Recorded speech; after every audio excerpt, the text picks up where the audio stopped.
हाँ जी 100 रुपए 5 किलो आलू 100 रुपए जी दो धड़ियां पहले अच्छा दो धड़ियां तोलो जी ला जी माशाल्लाह जी माशाल्लाह जी आज तो गड्डी मुका छड़ी जी बिल्कुल जी मुका छोड़िए 5 किलो ला दे 5 जी किलो दो धड़ियां पाओ लो जी अच्छा 2 धड़िए लो जी 100 दा लो जी 100 दा 5 किलो आलू दे रहे ने जनाब तारक साहब तहसील दीने दे ने जनाब हर वेले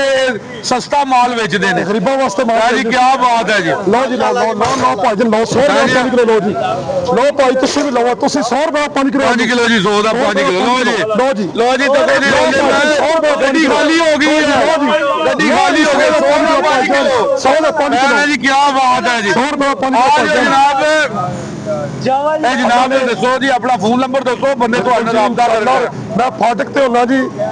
3 ਨੰਬਰ ਮਸ਼ੀਨ ਮੱਲਾ ਨੰਬਰ 3 ਫਾਟਕ ਤੇ ਜਿਹਨੇ ਰਾਬਤਾ ਕਰਨਾ ਮੇਰਾ ਕਰੋ ਛਾਪੜ ਦੋ ਜੀ ਛਾਪੜ ਦੋ ਲਾ 500 ਦਾ 5 ਕਿਲੋ ਜੀ ਕੀ ਬਾਤ ਹੈ ਜੀ 100 ਕਿਲੋ ਆਲੂ 5 ਕਿਲੋ ਜੀ 5 ਕਿਲੋ अच्छा जी 100 रुपए 5 किलो आलू भाईजान 100 रुपए 5 किलो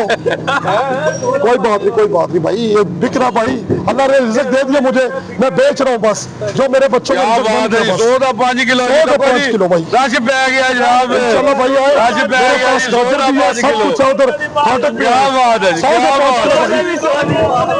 100 का 5 किलो क्या बात है इसकी 100 करो आलू की ये आलू है भाई 100 का 5 किलो आलू देख सकते हैं आप इधर देख ना क्या बात है क्या बात 100 ਦਾ 5 किलो 100 का 5 किलो 100 ਦਾ 5 किलो जी 100 का 5 किलो ਲੋ ਜੀ ਰਸ਼ ਪੈ ਗਿਆ ਫੜੇ ਜਾਣਗੇ हाय 100 का 5 100 ਦਾ किलो 5 किलो जी ਦੰਦ ਕਰ ਦਿਓ